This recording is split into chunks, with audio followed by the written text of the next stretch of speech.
Ndugu mwenyekiti wa bodaboda, mheshimiwa diwani na viongozi wote ambao tumekaa hapa mbele.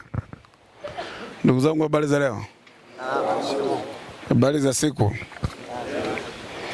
Sasa mwenyekiti, mimi niliomba kwamba tupate fursa ya kukutana kwa sababu bahati mbaya baada ya uchaguzi nilitakiwa tuje kufanya mikutano hapa ya kushukuru baada ya uchaguzi, lakini naona tarehe 29 kilichotokea ilikuwa ni tafrani, na ilibidi tusubiri hali ya hewa itulie, turudi kwenye mambo yetu ya kawaida, tufanye mawasiliano na tufanye vikao pia kujipanga namna ya kwenda mbele.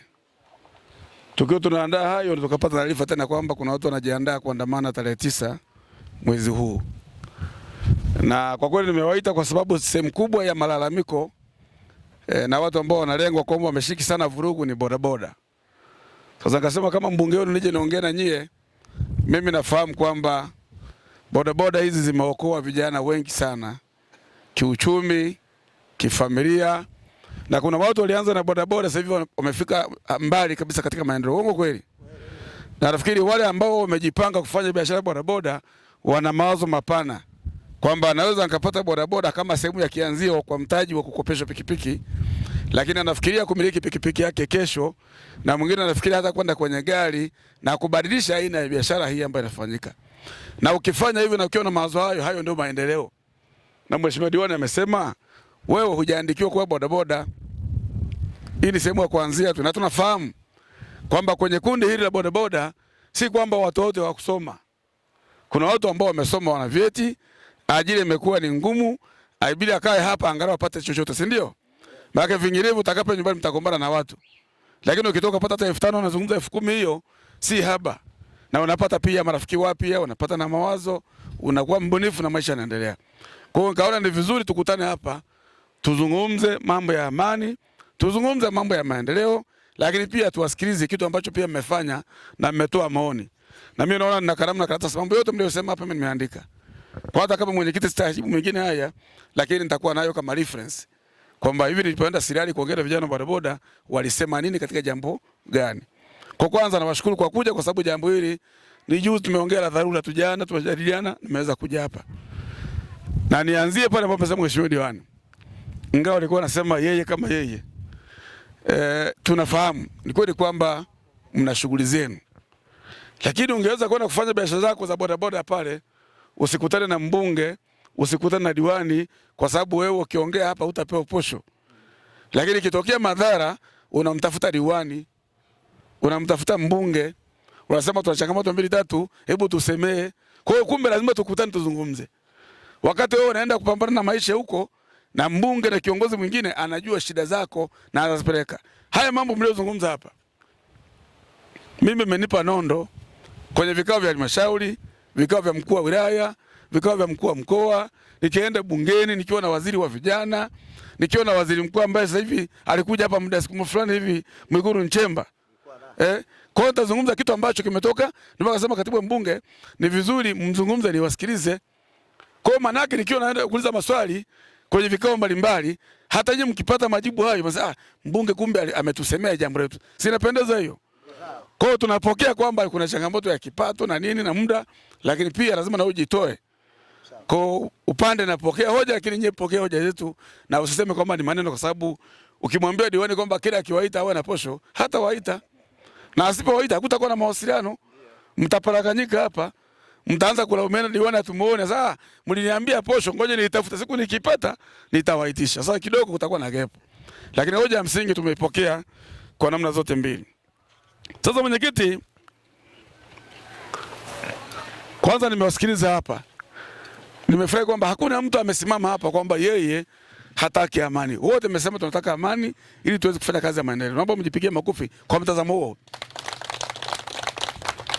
Na hiyo inatuondolea mawazo kwamba bodaboda na wenyewe unajipanga kuandamana. Juzi kwenye kikao pale Bukira Sekondari, mwenyekiti wenu alizungumza kwa niaba yenu.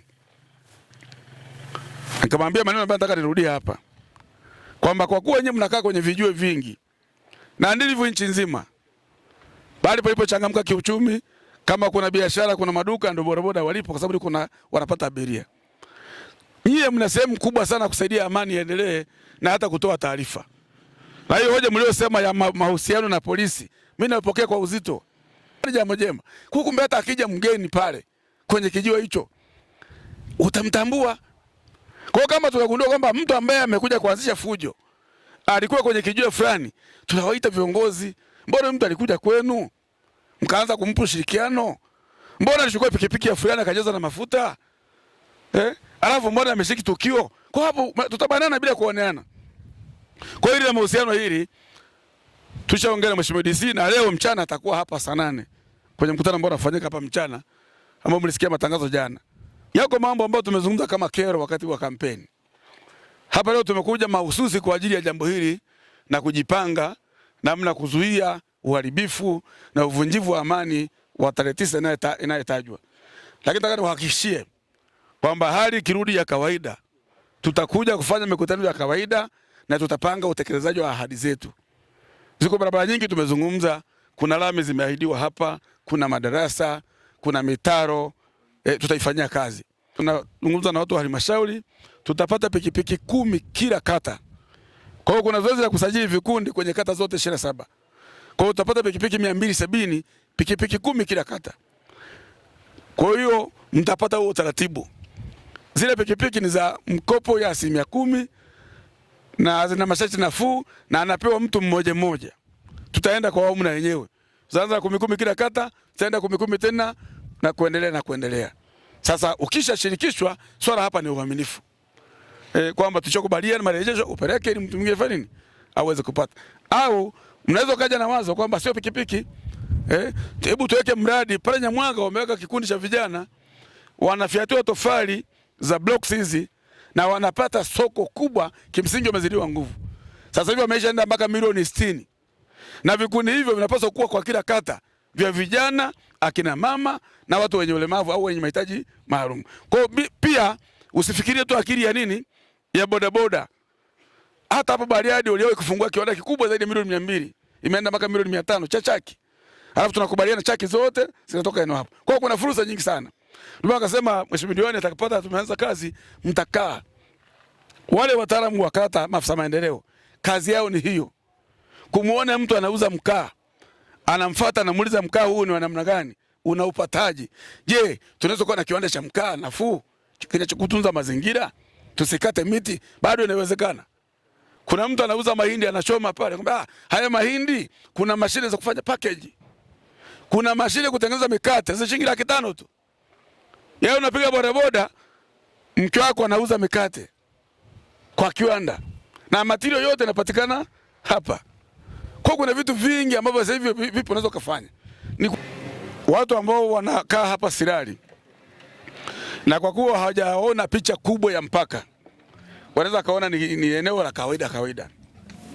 Lakini wenzetu walioendelea, yale maeneo kama haya tunaita hii ni dhahabu nyeupe. Kwa sababu mpaka huu ni jambo la kudumu. Ni jambo la muda mrefu. Sasa ile tarehe 29 mapokeo yaliyokuja kwa watu wengi na watu walitarajia kwa asili ya watu wa Tarime, walidhani kwamba kutakuwa na mauaji makubwa sana katika wilaya ya Tarime. Kwamba sisi kwa asili ni watu ambao ni very harsh. Sasa kwa vurugu zile wakajua Tarime itakuwa hapakaliki.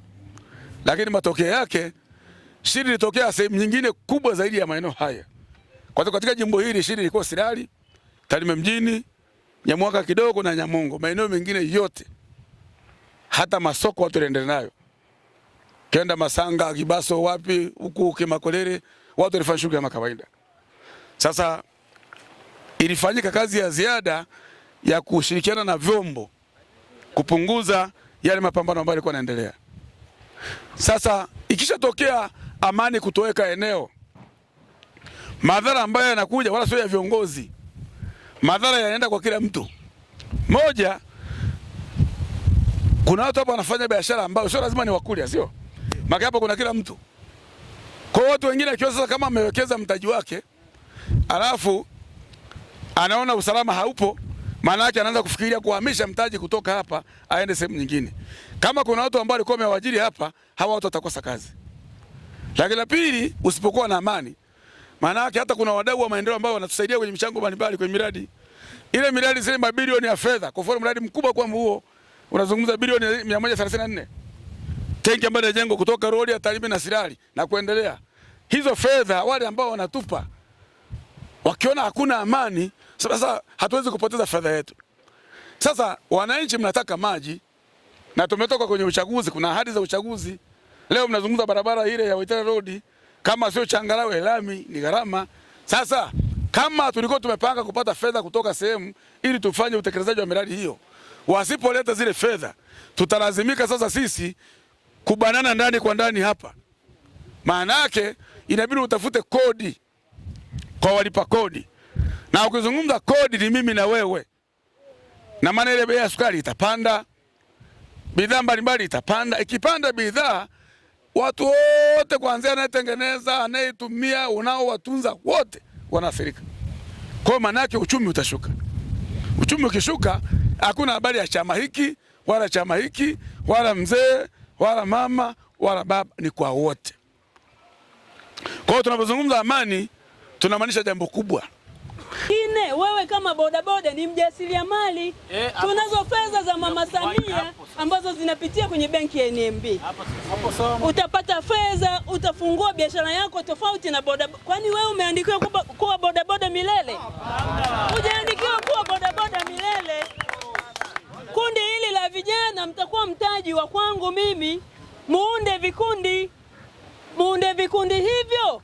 Muombe mkopo halmashauri. Mfungue mradi kama ni wa pamoja, mnaendelea na bodaboda zenu. Mtanufaika nyinyi na vizazi vyenu. Bodaboda utaifanya leo, ikitokea bahati mbaya hatuombi umelemaa, utaifanyaje? Lakini lazima tuwe na yale mawazo ya baadaye, mawazo endelevu. Tusiishie leo. Lakini kuna hili swala linalotuchafua sana. Kuna bodaboda pia ameliongelea la kuonekana sisi tuko miongoni mwa maandamano, lakini niwaondoe hofu ndugu viongozi kwamba hili tunapewa hili neno au tope hili kwa kuwa sisi ndo vioo vya mji. Tukimaanisha kwamba sisi ndo tunaopatikana maeneo ya reception, yani ya barabara mbele kwa mbele. Uwezo ukasema mama anaandamana au mzee anaandamana na wakati hao watu nakuta wako kwenye majumba yao. Sasa inapofika sehemu najikuta labda shida kama hizi zimejitokeza na sisi ndo bodaboda tuko mabarabarani, naonekana tayari sisi ndo waandamanaji. Lakini hilo mimi sikubaliani nalo na naamini vijana wa bodaboda sioni kama wanakuwa na tabia kama hizo. Pointi yetu Nyamurigi tulidhibiti sana maandamano, hakuna tairi ambayo ilichomwa pale. Maana tuliungana na mwenyekiti wangu wa kitongoji, tulidhibiti kila kona. Vijana walijaribu kuleta pale tairi, lakini tuliwanyang'anya ile tairi na mambo yakaendelea. Na Nyamurigi sisi tulikuwa safi. Mjini watu walikuwa wanateseka, lakini sisi mambo yalikuwa yanaendelea. Kwa hiyo tunakushukuru sana na tunajishukuru pia wananchi wa Nyamurigi. Polisi, sisi wote hapa tunapenda tukae na amani. Sisi wote tunapenda tukae na amani. Hakuna mtu anapenda amani vunjike. Kwa hiyo tunaomba bodaboda wote tuwe mabalozi ya yule anayevunja amani, kujua kwamba tunatakiwa kweli kumiliki pikipiki zetu kwa kung'ang'ana sisi wenyewe ndio tutakao tafuta riziki familia zetu zile. Asante yangu yatakuwa ni hayo.